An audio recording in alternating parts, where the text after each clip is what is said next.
المشاهدون الأكارم، أسعد الله مساءكم أينما كنتم بكل خير. نشرة الأخبار نقدمها لكم من تلفزيون دولة إرتريا، نستهلها بأبرز العناوين.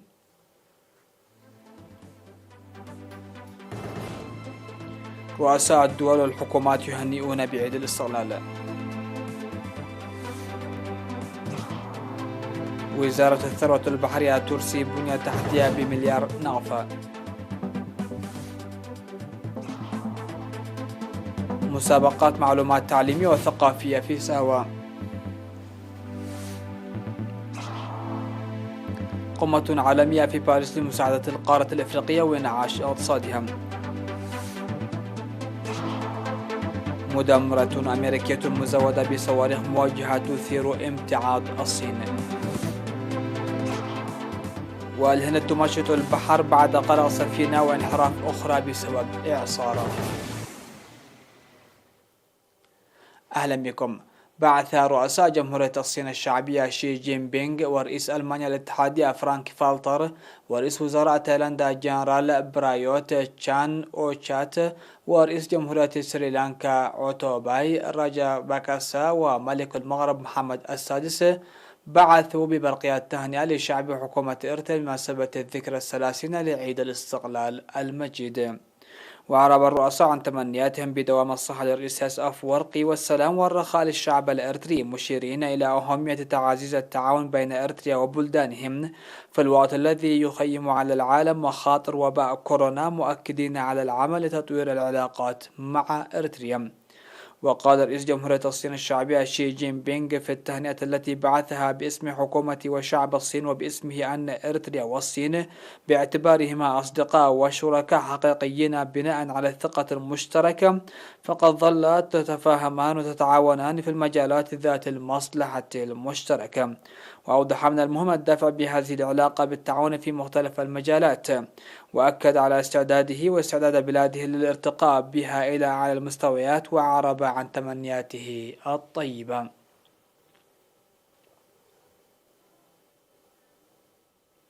أعلنت وزارة الثروة البحرية إرساء بنية تحتية بحوالي مليار نغفة في سنوات الاستقلال بهدف تفعيل ودفع تنمية الموارد البحرية. وقال مدير مكتب الوزير بالإنابة السيد التخلي منقستوم إن مهام الوزارة يتمثل في تنمية الموارد البحرية وإدارة ورقابة الموارد البحرية، ومن أهم الأهداف العمل لإسهامها في الاقتصاد الوطني وتحسين الحياة المعيشية للصيادين المتواجدين في الشواطئ والجزر، وضمان الاستخدام الآمن للموارد البحرية والحفاظ على الموارد الأحيائية والبيئية. وذكر إصدار المراسيم والقوانين والمصادقة عليها لحماية الثروة البحرية وصحة البيئة البحرية والقيام بدور رائد لمراقبة نظافة البيئة البحرية. وأشار مدير التوثيق والمعلومات بالإنابة السيد محمود إدريس إلى العمل لتأطير الصيادين في جمعية تعاونية وإقامة 37 جمعية تعاونية للصيادين في إقليمي شمال البحر الأحمر وجنوب البحر الأحمر، وتدريبهم مهنيا وإداريا وتقديم الدعم العيني لهم. وقال أن التدريب المقدم لحوالي 2400 صياد سمك اشتمل على قيادة القوارب وأساليب الصيد وطهي الأسماك وصيانة المحركات ورقابة جودة الأسماك وإدارة ومراقبة الثروة البحرية وتقديم القوارب وشباك الصيد وإدارات أخرى بالدعم والقروض بقيمة أكثر من 151 مليون نغفة. وذكر مدير البحوث بالإنابة السيد محتا قيتوم تأهيل الوزارة أكثر من 200 من أعضائها في الداخل والخارج في مختلف المهن. وأوضح تأمين جودة الأسماك في إرتريا حسب المعايير الدولية، مشيرا إلى وجود 600 نوع أسماك في مياه البحر الأحمر و5 أنواع سلاحف و7 أنواع أسماك القرش و9 أنواع سمك الحوت و78 نوع الطيور البحرية و220 نوع أزهار بحرية و8 أنواع من حشائش البحر و286 نوع من نباتات البحر. وأوضح زراعة أشجار الشورى في أكثر من 200 هكتار في جزر دهلك وضواحيها ومصوع وعصب، والقيام بالرقابة المشددة لحماية البحر من التلوث والدمار، إضافة إلى زراعة 3 أنواع من الأسماك في 71 سد في البلاد. وتفيد وثائق وزارة الثروة البحرية أن الجهود الجبارة تبذل لاستغلال الموارد البحرية، غير أن قدرة استغلال الموارد البحرية لا تتجاوز حتى 10%.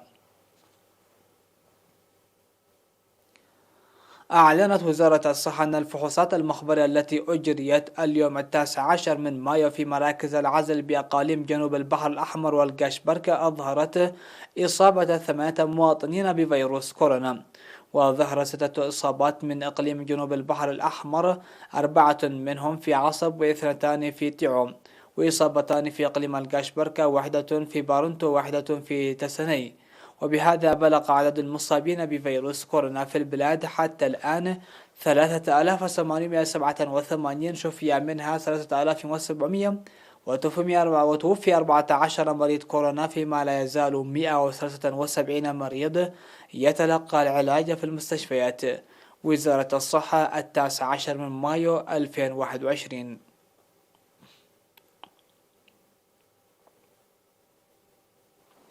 قال مستشار وزيرة الصحة الدكتور مسماي قبرهوت أن الوزارة أصدرت 3 خطط صحية خلال 30 عاما، وأوضح أن الخطط الصحية صدرت أعوام 1991 و2010 و2021 مع تنقيحها وتحسينها حسب المرحلة والأولويات، وبما يتماشى مع إعادة الهيكلة الوطنية والإقليمية والعالمية، مشيرا إلى أن الخطة المنفذة حاليا تستمر حتى عام 2030. وذكر أن الصحة للجميع ولجميع الأعمار من أهداف الخطة الصحية الإريترية، ويجري العمل لتقديم الخدمات الصحية دون تفرض المواطنين المصاعب المعالية وغيرها. وأوضح الدكتور مسماي أن الخطة الوطنية الصحية من عام 2021 وحتى 2030 تشمل 11 أسلوبا باستهداف التغطية الصحية الشاملة وتقديم الخدمات المكتملة واللازمة وضمان جودة الخدمات الصحية والدفع لتنسيق مشاركة الكثير من القطاعات وتقوية الشراكة الفاعلة والناجزة وتحقيق السياسة المتفانية. وشرح بأن الخطط الصحية الوطنية التي تحوي 4 أقسام تتماشى مع الوضع الراهن والتحديات ومبادئ وقيم الشعب والحكومة الإريترية، ومبادئ وميثاق الحكومة الإريترية بتجديد العهد والنظرة المتطورة للرعاية الصحية الأساسية. قال طلاب مركز التدريب المهني في سوا بمسابقات تعليمية وثقافية ورياضية بمناسبة الذكرى 30 للاستقلال تحت شعار مستعدون دوما لكل الاحتمالات. وتضمنت المسابقات التي جرت في سوا الحوار والخطابة والشعر والقصص القصيرة وعرض أزياء والأغاني الوطنية ومجسمات النضال والرقصات الشعبية والحديثة والمسرح. وقال مدير المركز الأستاذ سفاي تولد أن الأنشطة الثقافية والرياضية تنظم سنويا بانتظام كجزء من المنهج التدريبي، وأن محتوى المسابقة تضمن تاريخ الشعب الإريتري ونضالاته من أجل الاستقلال والتضحيات التي قدمها وبرامج التنمية والتصدي بعيد الاستقلال. وأوضح قائد مركز تدريب الخدمة الوطنية العقيد دبساي جدي أن المعلومات التي قدمها طلاب مركز التدريب المهني على شكل مسابقة تعكس قدراتهم الثقافية، داعيا لتنظيمها بقوة أكثر تفاعلا. مشاهدينا فاصل ومن ثم نعود لمتابعة الأنباء على الصعيد العالمي، فابقوا معنا.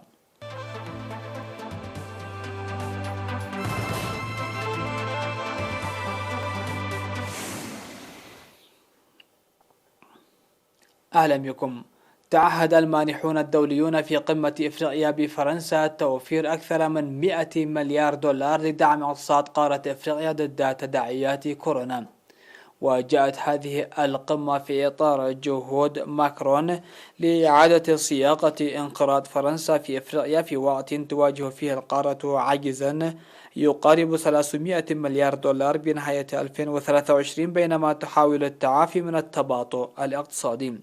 القمة جمعت حوالي 30 رئيسا من مختلف دول العالم، بالإضافة إلى رؤساء مؤسسات مالية عالمية مثل صندوق النقد الدولي. والتقى القادة الأفارقة ورؤساء مؤسسات الإقراض متعددة الأطراف في باريس لإيجاد السبل لتمويل الاقتصادات الأفريقية المتضررة من جائحة كوفيد 19 وبحث معالجة ديون القارة البالغ مليارات الدولارات. وحسب رويترز جرت خلال القمة أيضا مناقشة تجديد موارد مؤسسة التنمية الدولية التابعة للبنك الدولي والتي تقدم مساعدات طارئة وكذلك استثمارات القطاع الخاص وكيفية معالجة أزمة الديون عموما. من جهتها قالت كريستالينا جورجيفا رئيسة صندوق النقد الدولي أن النمو والاستقرار في إفريقيا يعني النمو والاستقرار في أوروبا، وقالت إن الناتج الاقتصادي للقارة الأفريقية سيرتفع بنسبة 3.2% فقط في 2021 مقارنة مع 6% في بقية العالم.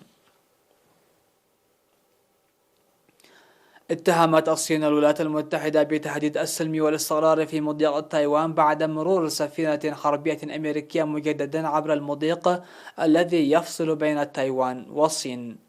وقال الأسطول السابع بالبحرية الأمريكية أن المدمرة كيرتس ويلبر المزودة بصواريخ موجهة نفذت عبورا روتينيا بمضيق تايوان بما يتفق مع القانون الدولي. وندد متحدث باسم القيادة الشرقية للجيش الصيني بالعمليات الأمريكية التي جاءت وسط توتر محتدم بين القوتين العظميتين، وأضاف أن القوات الصينية راقبت السفينة الأمريكية طوال رحلتها بالمضيق. وقالت وزارة الدفاع التايوانية أن المدمرة الأمريكية أبحرت باتجاه الجنوب عبر المضيق وأن الوضع كان طبيعيا. تعمل البحرية الهندية على إنقاذ أفراد قارب قرقة وسفينة الشحن ثانية كانت تبحر قبالة سواحل مومباي بعد أن ضرب إعصار مدمر الساحل الغربي للهند. وقالت البحرية الهندية إنها تمكنت من إنقاذ 177 شخصا من إجمالي 400 كانوا موجودين على متن السفينتين في بحر العرب. وأضافت البحرية الهندية أن 3 سفن حربية كانت تجوب البحار في الجوار شكلت جزءا من عمليات الإنقاذ وفقا لوكالة الأسوسيتد بريس. ووفقا لتقارير فإن السفينتين مملوكتان لشركة النفط والغاز الطبيعي التي تعد أكبر شركة هندية في هذا القطاع. وبلغت سرعة الرياح المرافقة لإعصار تاوكتاي وهو أقوى إعصار يضرب غرب الهند في 30 عاما وفق تقارير صحفية 210 كيلومتر في الساعة عندما وصل إلى الشاطئ في ولاية جوجرات. الخبر الأخير في هذه النشرة أظهرت أعمال إصلاح في خزان ماء في إيطاليا بقايا قرية كانت قد طمرت قبل عقود.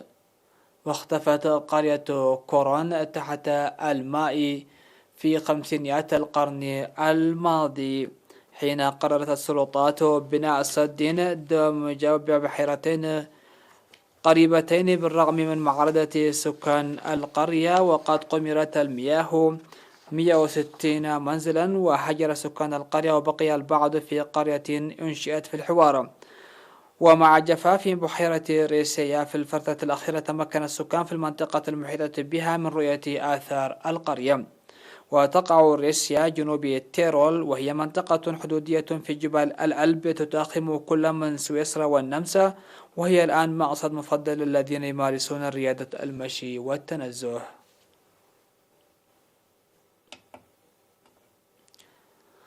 مشاهدينا إليكم أهم ما جاء في نشرة هذا المساء.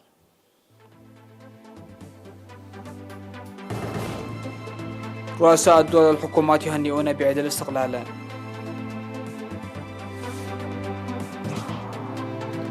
وزارة الثروة البحرية ترسي بنية تحتية بمليار ناف. مسابقات معلومات تعليمية وثقافية في سوا.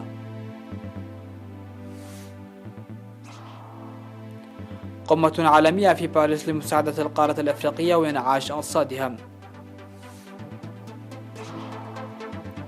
مدمرة أمريكية مزودة بصواريخ موجهة تثير امتعاض الصين. والهند تمشط البحر بعد غرق سفينة وانحراف أخرى بسبب إعصار.